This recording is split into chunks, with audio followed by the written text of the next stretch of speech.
পৃথিবীতে যতগুলো আঘাত আছে তার মধ্যে সবচেয়ে বড় আঘাত হলো কথার আঘাত। এই আঘাত দেখা যায় না বলে কেউ বুঝতেও পারে না মানুষটা ঠিক কতটা আহত হয়েছে, কিন্তু এই আঘাতে মানুষ ভিতরে ভিতরে ক্ষত বিক্ষত হয়ে যায়। তাই কাউকে কিছু বলার আগে একবার হলেও ভেবে নেওয়া উচিত কথাটার কারণে কতটা প্রভাব পড়বে বিপরীত দিকের মানুষটার মনে। আসসালামু আলাইকুম, লাইফ ক্যাপচারে আপনাদের সবাইকে স্বাগতম। কেমন আছেন আপনারা সবাই? আমরা সবাই আলহামদুলিল্লাহ ভালো আছি। চলে এলাম বরাবরের মতো নতুন আরেকটি ব্লগ নিয়ে। আশা করছি শেষ পর্যন্ত সবাই সাথেই থাকবেন। সেদিন আপনাদের সাথে শেয়ার করেছিলাম আমার চাচা শ্বশুর ঘর উঠাবে, তার জন্য গাছ কাটা হচ্ছে। আর এই যে সেই ঘরের কাজ চলছে এখানে। আর এই যে জান্নাতের বাবা এখানে অনেকগুলো মুরগি কিনে নিয়ে এসেছে। আর এই মুরগিগুলোকে আমি সব কেটে নিয়েছি। কিছুটা নিয়েছি আজকে চিকেন বিরিয়ানি রান্না করার জন্য, আর কিছুটা আমি প্যাকেট করে ছোট ছোট প্যাকেট করে রেখে যাচ্ছি আমার শ্বশুর শাশুড়ি খাওয়ার জন্য। যেহেতু ওনারা দুজন মানুষই খাবে তাই অল্প অল্প করেই প্যাকেট করছি। আর এটা হচ্ছে আমাদের ঢাকা আসার আগের দিনের ভিডিও। ঢাকা এসেছি বেশ কিছুদিন হয়ে গেছে, কিন্তু ভিডিওটা শেয়ার করা হয়নি, তাই ভাবলাম আজকে শেয়ার করে দিই।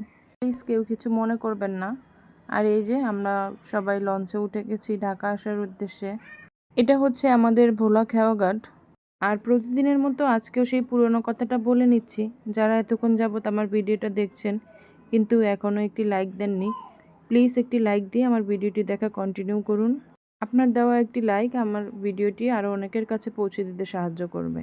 আর যারা নতুন আমার ভিডিওটি আজকে দেখছেন, আমার ভিডিওর কোনো অংশ যদি আপনাদের কাছে ভালো লেগে থাকে তবে আমার চ্যানেলটি সাবস্ক্রাইব করে আমার পাশেই থেকে যেতে পারেন এবং আমার ভিডিওর ভালো এবং মন্দর দিকগুলো আমাকে কমেন্টস করে জানাতে পারেন।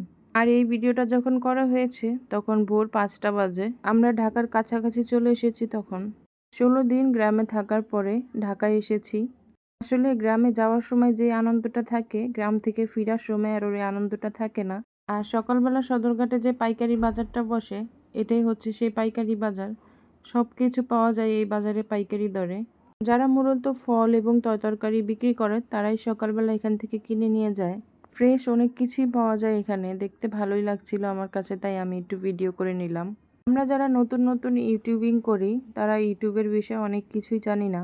আপনারা যারা আমার চ্যানেল বা অন্য কারো চ্যানেল সাবস্ক্রাইব করবেন, প্লিজ একটি ভিডিও ফুল ওয়াচ করে তারপরেই সাবস্ক্রাইব করবেন। আর সাবস্ক্রাইব করে কেউ স্প্যাম কমেন্ট করবেন না, এতে করে প্রচুর পরিমাণ সাবস্ক্রাইবার কেটে নিচ্ছে ইউটিউব থেকে। আসলে কি একটি সাবস্ক্রাইব বাড়ায় অনেক কিছু? কখনোই না। আমি আপনাকে সাবস্ক্রাইব করলাম কিন্তু আপনার কোনো ভিডিও কোনো দিনই দেখলাম না, এতে কি আপনার কোনো উপকার হবে? আবার অনেকে এই কাজগুলো করছে যে সাবস্ক্রাইব করে শুধু শুধু কমেন্টস বক্সে এসে লিখে যায় যে ভিডিও দেখেছি, কিন্তু কখনোই তারা ফুল ভিডিও ওয়াচ করে না। এরকম কেউ করবেন না প্লিজ, এতে করে উভয়ের চ্যানেলেরই অনেক ক্ষতি হয়।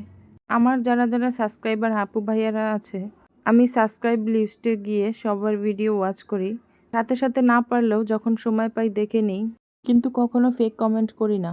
মিথ্যে দিয়ে কখনো সামনে আগানো যায় না। সব সময় সততা দিয়ে সামনে আগানোর চেষ্টা করবেন। একটু দেরি হলেও সেটাতে প্রচুর পরিমাণে আত্মতৃপ্তি থাকে। গ্রামে যাওয়ার আগে কিছু আম আনা হয়েছিল আচার বানানোর জন্য। আসলে খুব তাড়াহুড়োর জন্য আমি আচারটা কমপ্লিট করে রেখে যেতে পারিনি, তাই শুধু চিনি দিয়ে সেদ্ধ করে আমগুলো ডিপ ফ্রিজে রেখে গিয়েছিলাম। আমি ওই আমগুলোকেই আচার বানিয়ে নিয়েছি আর এখন ঠান্ডা করে বয়ামে ভরে নিচ্ছি। যেহেতু ডিপ ফ্রিজে রেখে গিয়েছিলাম আমগুলো, মনে করেছিলাম কেমন না কেমন হবে, কিন্তু আচার বানানোর পর দেখলাম ফ্রেশ আচারের মতোই লাগছে। আর আব্বু আর আম্মু বাসায় এসেছিল, সাথে আমার কাঁঠালগুলো নিয়ে এসেছিল। আজকের জন্য এটুকুই। সবাইকে ধন্যবাদ জানিয়ে বিদায় নিচ্ছি। আসসালামু আলাইকুম।